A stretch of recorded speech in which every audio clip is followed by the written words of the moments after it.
अरे वही जो अब खेती में तो अब अन्न पानी होता नहीं है, अब यही करके खा जी रहे हैं। कि हम बोड़ी से अपने अतरबिदिया से पिथौराबाद से जाके कलेक्टर के पास जो है तो सीधे सीधे पे कर्म डायरेक्ट करेंगे, और नहीं सुनेंगे तो हम मृत प्रयत्न। हर 2 से 3 महीने में हमारा मोटर उस लाइन में सप्लाई होने वाले करंट के कारण जल जाता है। न्याय कब मिलेगा इसमें अभी असमंजस है।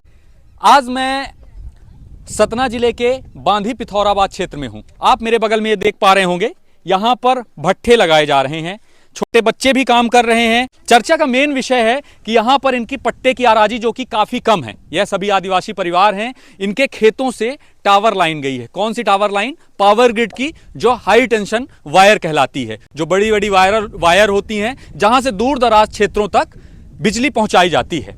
इन सभी आदिवासी परिवारों के खेतों से टावर गाड़ दिए गए हैं, उन खेतों में टावर गाड़ दिए गए हैं, लेकिन अभी तक किसी तरीके का मुआवजा नहीं मिला। जब इन आदिवासी परिवारों ने जिला कलेक्टर सतना को इस बात पर आवेदन दिया, उस पर केस किया और कहा कि आखिरकार हमारे जमीनों में टावर तो गाड़ दिए गए हैं, लेकिन अभी तक उस पर किसी तरीके का मुआवजा नहीं दिया गया है। ऐसे में सतना कलेक्टर ने उस पर एक बहुत ही अच्छा निर्णय दिया। उन्होंने कहा कि किसानों को 12 लाख रुपए पर टावर दिया जाएगा, लेकिन अभी उस आदेश की कितना यहां पर इंप्लीमेंट किया गया है, यह हम इन्हीं से जानते हैं और बात करते हैं कि आखिरकार उनका क्या मामला है और वो अब क्या चाहते हैं और वह सरकार से क्या मांग करते हैं। तो मेरे साथ यहां पर आदिवासी परिवार के एक वयोवृद्ध व्यक्ति खड़े हैं और इनसे मैं जानता हूं कि आखिरकार वह रोजगार क्या करते हैं और किस तरीके से वह सरकार से प्रताड़ित हैं। प्रताड़ना मैं क्यों कह रहा हूं यह आपको पता चलेगा इनके ही मुंह जवानी। क्या नाम है आपका दादा? मेरा नाम है रामनाथ। रामनाथ जी, कब आपकी जमीन में टावर लगा था? ये कम से कम 9 साल हो गए। 9 साल से मैं केस लड़ते लड़ते इतना लड़ा पे जाना आदेश मिल गया पर साल कि ये रामनाथ को निराकरणी होना चाहिए। विजय हो गई वहाँ से, तो मेरा ये पावर गेट वाले जो है हाई कोर्ट में स्टे रख लेते हैं, पर जाना वहाँ से जीत गए। तो वहाँ से जीतने के बाद में यहाँ कलेक्टर के पास है अर्जी पेश करें, तो यहाँ अर्जी पेश हमारे तो कर लाइन भाई आज तक निर्णय नहीं कर रहे हैं। SDM का कार्रवाई SDM हो आज तक कुछ नहीं सुनाई दे रहे हैं, न पावर गेट दे रहा है। तब हम और सीधे यहाँ है कि हम बोड़ी से अपने अतरबिदिया से पिथौराबाद से जाके कलेक्टर के पास जो है तो सीधे सीधे पे कर्म डायरेक्ट करेंगे, और नहीं सुनेंगे तो हम मृत प्रयत्न वो कर लेंगे मौत का। तो हम यह हमारी सुनाई है कि हमारा फाइनल करे, नहीं करे तो हम कुछ भी कुछ कर लेंगे। इन शब्दों पे आप मत जाइए, ये शब्द गरीब के हैं, ये शब्द उस आदिवासी परिवार के उस वयोवृद्ध व्यक्ति की हैं जिसके द्वारा अपने परिवार का निर्वहन किया जाता है, अपने बच्चों को, नातियों को खाना खिलाया जाता है। वो जमीन कभी इनके लिए अन्न का भंडार थी और यह अपने परिवार के लिए अन्नदाता थे, जहां पर आज टावर लाइन गाड़ दी गई है या लगा दी गई है, लेकिन उसके बाद से इनको मुआवजा नहीं दिया जाता। बहरहाल, आप जब वहां पर टावर नहीं लगाया गया था तब तो वहां पर आप खेती करते रहे होंगे? खेती फूल करते रहे, खासा बढ़िया खेती होती रही है। और जब से टावर लगा दिया गया तो तब से कौड़ी काम का नहीं हो रही है। हमारा सब गया, धनो गया, धर्मो गया।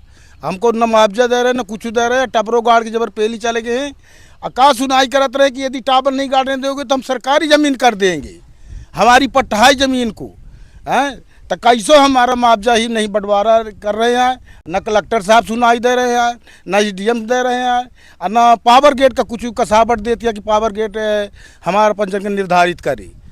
तो दोस्तों, गरीबी क्या होती है और आदिवासी परिवार का मसीहा बनने वाली सरकार आदिवासियों के साथ क्या कर रही है, यह आदिवासी परिवार के एक व्यक्ति ने आपको बताया है। बहरहाल, अभी हम एक समाज सेवी से बात कर रहे हैं, इनका नाम अमित गौतम है और इन्होंने इन गरीबों की आवाज़ यह बने हैं और इनके साथ खड़े हैं। इनका कहना है कि हम कंधे से कंधा मिलाकर आपको न्याय की दहलीज तक पहुंचाएंगे और निसंदेह ही आप लोगों को मुआवजा मिलेगा। आखिरकार अमित जी से जानते हैं। अमित जी, अभी तक आपने इन लोगों की मदद की, किस तरीके से कार्रवाई हुई और क्या आपको क्या लगता है, क्या क्या कुछ यहाँ पर संभावनाएँ हैं? देखिए, संभावनाएं तो बराबर बनी हुई हैं। माननीय उच्च न्यायालय का आदेश हम किसानों के पक्ष में आया और बड़ा ऐतिहासिक फैसला हुआ और संपूर्ण मध्य प्रदेश के किसानों के लिए यह आदेश एक उदाहरण का काम करेगा। बशर्ते न्याय कब मिलेगा इसमें अभी असमंजस है। न्यायालय से आर्डर होने के बाद सभी किसानों ने 150 से 200 किसानों ने सामूहिक ज्ञापन सौंपा, अलग अलग अपने नाम के आवेदन दिए। आवेदन पर क्या कार्रवाई हुई है और कब तक पालन होगा, ऐसी कोई जानकारी अभी प्रशासन या पावर ग्रिड कंपनी द्वारा किसानों तक नहीं पहुंचाई गई। तो हमारे साथ ऐसे ही एक प्रभावित किसान और हैं जिनके जमीन पर पावर ग्रिड द्वारा टावर लगाया गया है लेकिन मुआवजा नहीं दिया गया, उनका क्या कहना है? 2012-13 में हमारे खेतों से हाई टेंशन लाइट का निर्माण किया गया। हाई टेंशन लाइट के निर्माण के बाद मेरे स्वयं के खेत में एक कुआं है, कुएं के ऊपर से हाई टेंशन लाइट निकाली गई है। हर 2 से 3 महीने में हमारा मोटर उस लाइन में सप्लाई होने वाले करंट के कारण जल जाता है।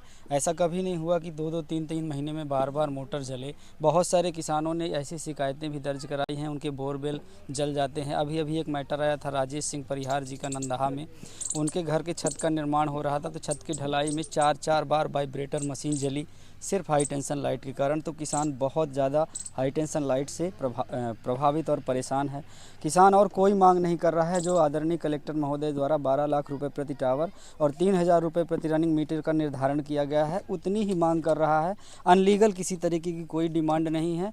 जो हमारे कलेक्टर महोदय द्वारा एक गाइडलाइन बनाई गई थी, उसी का भुगतान कराए जाने की बार बार किसानों के द्वारा प्रयास किया जा रहा है, जिस पर आदरणीय हाई कोर्ट ने मोहर भी लगा दी है।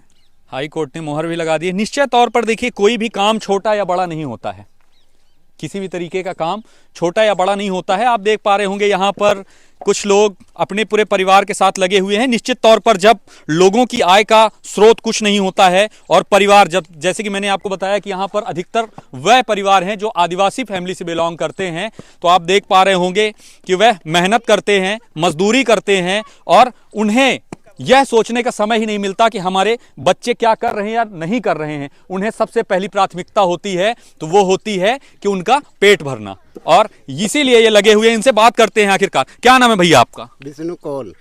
विष्णु जी, कब से आप ये ईंटा का काम कर रहे हो? ये जब से टावर लाइन गड़ी, जब से अभी इसी में पेट पाल रहे हैं साहब।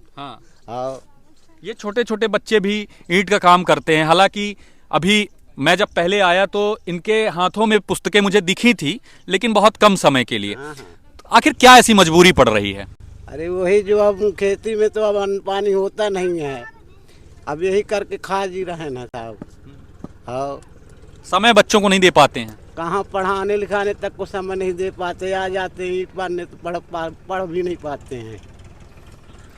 तो आपने देखा कि सरकारें लाख दावा करें, मैं बार बार यह बड़ी ही जिम्मेदारी से ये चीज़ें बोला करता हूं कि सरकारें लाख दावा करती है गरीबों को सुविधाएं देने की, चाहे वह फिर स्वास्थ्य सुविधा हो, शिक्षा की सुविधा हो या फिर अन्य सभी मौलिक सुविधाएं हों, लेकिन धरातल पर क्या सच्चाई है और क्या आदिवासी परिवारों तक यह सुविधाएं पहुंच पाती हैं या फिर उन्हें न्याय मिलता है, यह आप उन्हीं की जुबानी सुन रहे होंगे।